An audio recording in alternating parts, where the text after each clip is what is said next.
ఒకరికొకరు తెలియకుండా భార్యాభర్తలు ఏం చేస్తారంటే ముందేమో ఫస్ట్ భర్త ఏమో సాధు దగ్గరికి వెళ్తాడు. సాధు దగ్గరికి వెళ్ళి స్వామి నా భార్య నన్ను చాలా హింసిస్తుంది, నా భార్యని చంపాలనుకుంటున్నాను, ఏం చేయాలో దానికి మార్గం చెప్పండి అని భర్త అడుగుతాడనమాట. అప్పుడు ఆ స్వామీజీ అంటాడు కదా, సాధు అంటాడు కదా, నాయన నువ్వు చంపే పని లేదు, నెల రోజుల్లో నీ భార్య చనిపోతుంది అని చెప్పేసి సాధువు చెప్తాడు. అప్పుడు ఇతను ఏం చేస్తాడంటే ఇంటికి వెళ్తాడు. ఇంటికి వెళ్ళిన తర్వాత భార్యని అదే విధంగా చూసి నా భార్య ఎలాగో నెల రోజుల్లో చనిపోతుంది, నేను చాలా ప్రేమగా ఉంటే ఎంత బాగుంటుంది అని చెప్పేసి ఇక భార్యతో ప్రేమగా ఉండటం స్టార్ట్ చేస్తాడనమాట. ఈలోగా మళ్ళీ భర్తను చంపాలనుకుని భార్య కూడా ఆ సాధు దగ్గరికి వచ్చింది అనమాట. ఇక సాధువు కూడా ఇలాగే చెప్పిద్ది అనమాట, ఇట్లా నా భర్తను చంపాలనుకుంటున్నాను, ఏం చేయాలో చెప్పండి అని అడిగితే అతను ఏం చేస్తాడంటే ఇంత విషం బాటిల్ ఇచ్చేసి రోజు అన్నంలో రోజుకో చుక్క వేయమ్మా, నెల రోజులలో నీ భర్త చనిపోతాడని చెప్పేసి ఆ సీసాని ఇస్తాడనమాట. అది తీసుకొని భార్య ఇంకో విషయం ఏంటంటే ఆ సీసా ఎవరికి కనపడకుండా దాయి తల్లి అని చెప్పేసి అని అంటాడు ఆ సాధువు. సరే అని చెప్పేసి ఇంటికి వచ్చి భర్తకి రోజు కొంచెం అన్నంలో రోజుకు చొక్కేసి పెడుతూ ఉంటుంది అనమాట. పెట్టిన తర్వాత ఈలోగా భార్యలో మార్పు వస్తుంది అనమాట. ఎలా, నా భర్త నన్ను బాగా చూసుకుంటున్నాడే, కనీసం నా భర్తని నేను చంపకూడదు, ఎంతైనా సరే మంచి ప్రేమగా చూసుకుంటున్నాడని ఆమెకి భర్త మీద బాగా ప్రేమ కలిగిద్ది అనమాట. ఇటు భార్య మీద కూడా ప్రేమ కలిగిద్ది ఇతనికి భర్తకు కూడా.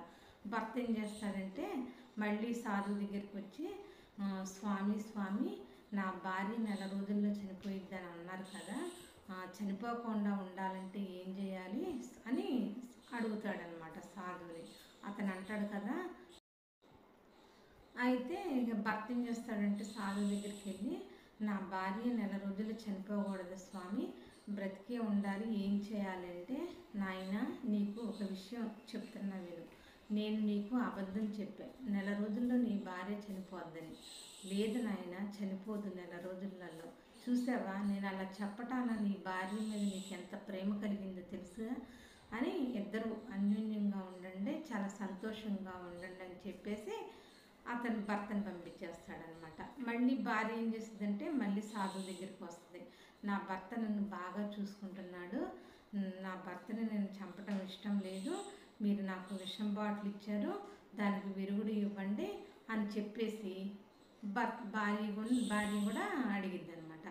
అప్పుడు సాధు అంటాడు, తల్లి నీకు నేను ఇచ్చింది విషం బాటిల్ కాదు, అది తేనె బాటిల్, ఆ తేనెని రోజుకు చుక్క వేయమని నేనే ఇచ్చాను, చూసావా నీ భర్త మీద నీకు ఎంత ప్రేమ కలిగిందో, మీకు ఇద్దరికి ఒకళ్ళ మీద ఒకళ్ళ అమర ప్రేమ ఉంది, కానీ మీ ఇద్దరు అర్థం చేసుకోలేక ఒకళ్ళ మీద ఒకళ్ళు బాగా విభేదాలు వచ్చి చంపుకునే విషయానికి తెచ్చుకున్నారు ఇద్దరు.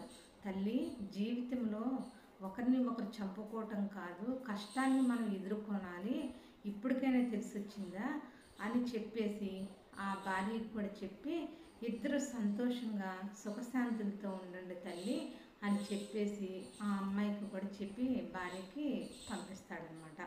అప్పుడు ఇద్దరు భార్యాభర్తలు ఒకరిని ఒకరు చూసుకొని ఇద్దరు హట్ చేసుకొని నా మీద నీకు నీ మీద నాకు ప్రేమ ఉంది, చాలా తప్పు చేశాము అని చెప్పేసి ఇద్దరు ఆ రోజు నుంచి చాలా సంతోషంగా అన్యోన్యంగా ఉంటారనమాట. చూసారుగా ఇద్దరు భార్యాభర్తలు ఎంత అన్యోన్యంగా ఉన్నారో. అయితే ఇంకొక ఊరిలో ఇద్దరు భార్యాభర్తలు ఉండేవాళ్ళు అనమాట.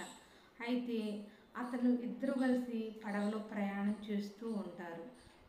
ప్రయాణం చేస్తూ ఉంటే ఆ పడవ ఉన్నట్టుండి మునిగిపోవటానికి వస్తుందన్నమాట. అయితే పక్కన ఇంకో పడవ ఉంటుందన్నమాట. అయితే వీళ్ళిద్దరూ ఈ పడవ మునిగిపోతే ఇద్దరు చనిపోయే పరిస్థితికి వస్తుందన్నమాట. వీళ్ళ ప్రాణాన్ని కాపాడుకోవాలంటే పక్క పడవకి వెళ్ళాలంటే ఒక్కళ్ళకే చోటు ఉంటుందన్నమాట. అయితే ఆ పడవ వాళ్ళు అంటారు కదా, ఇద్దరిలో ఒక్కళ్ళే రండి మా పడవలోకి, అప్పుడు ఇద్దరిలో ఒక్కళ్ళే నేను కాపాడుతానని చెప్పేసానంటే ఈ భర్త ఏం చేస్తాడంటే భార్యను వదిలేసేసి భర్త వెళ్ళి ఆ పడవలోకి దూకేస్తాడనమాట. ఈ భార్య నీళ్ళల్లో మునిగిపోతూ ఉంటుంది. మునిగిపోయేటప్పుడు ఏం చెప్పిద్దో తెలుసా? ఏమండి, మన పాప ఇంటి దగ్గర ఉంది, జాగ్రత్తగా చూసుకోండి అని చెప్పేసి అలా నీళ్ళల్లో మునుగుతూ అలా చనిపోద్ది అనమాట. కానీ ఈ భర్త మనసు ఎంతో విలవిల్లాడిపోయింది అనమాట. నా భార్య ఇలా చనిపోతుంది, నేను ఎంత బాధపడ్డాను అని అతని మనసుకే తెలిసిద్ది అనమాట. అలా ఇంటికి వచ్చిన తర్వాత కూతురు చాలా చిన్నమ్మాయి అనమాట. ఆ అమ్మాయిని ఎంత చేసి పెద్దదాన్ని చేసి పెళ్లి చేస్తాడనమాట. పెళ్లి చేసి మంచి జీవితాన్ని ఇస్తాడు భార్య కూతురికి. ఇచ్చి ప్రతిరోజు భార్య కోసం బాధపడుతూ ఒక డైరీ రాసుకుంటాడనమాట. రాసుకున్నప్పుడు కొంతకాలం అయిన తర్వాత తండ్రి కూడా మరణిస్తాడు. కానీ ఒక విషయం ఏంటంటే కూతురు తండ్రి మీద బాగా ద్వేషించుకుంటుంది అనమాట. అయితే ఎలా అంటే, నా అమ్మని కాపాడుకోకుండా ఇతని ప్రాణమే కాపాడుకున్నాడు, అమ్మను కూడా రక్షించవచ్చు కదా అని తండ్రి మీద ద్వేషం పెంచుకుంటుంది అనమాట. పెంచుకొని అతనితో సరిగ్గా తండ్రితో మాట్లాడదో, నాన్నని పిలవదో, ఏమీ ఉండదనమాట. తండ్రికి నరకం అంటే ఏంటో చూపించిద్ది అనమాట. కానీ ఒకరోజు ఏమైందంటే తండ్రి ఉన్నట్టుండి అనారోగ్యంతో మరణిస్తాడు.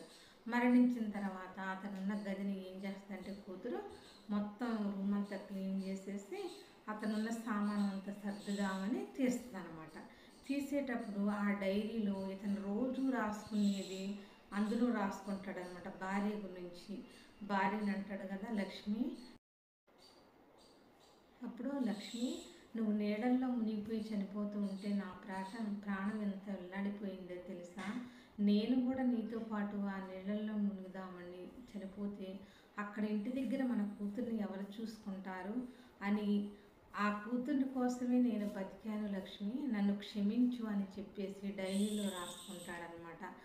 ఆ రోజు నా కూతురికి ఏమని తెలిసి వచ్చిందంటే, నా తండ్రి నా కోసం బతికాడా, నాకు ఇంత మంచి జీవితాన్ని ఇచ్చాడా, ఇన్ని సంవత్సరాలు బట్టి నా తండ్రిని ద్వేషించానా అని చాలా బాధపడి తండ్రిని, నాన్న నన్ను క్షమించు, నేను ఎప్పుడూ కూడా నిన్ను ఒక్కసారి కూడా నాన్న పిలవలేదు అని చెప్పేసి కుమిలిపోయి అతని పటం దగ్గర కూర్చొని చాలా బాధపడి ఏడుస్తూ ఉంటుంది అన్నమాట. చూసారుగా ఫ్రెండ్స్, ప్రతి వ్యక్తిలో అతను చేసిందంటే అక్కడ ఏమిటి నిజం తెలుసుకోవాలి. వాళ్ళ నాన్న ఎందుకు అలా చేశాడో ఇప్పుడు కూతురికి తెలిసి వచ్చిన తర్వాత అప్పుడు అతను చేసింది విలువ తెలిసింది కూతురికి. అందుకే ప్రతి మనిషిని తప్పుగా అపార్థం చేసుకోకూడదు. ఈ కథ నచ్చినట్టయితే లైక్ చేసి, షేర్ చేసి, పక్కనే ఉన్న గంట సింబల్ని క్లిక్ చేయండి. మా ఛానల్ని సబ్స్క్రైబ్ చేసుకోండి. అప్పుడే మేము పెట్టే ప్రతి వీడియో మీరు చూడవచ్చు, మంచి మంచి కథలు కూడా వినవచ్చు.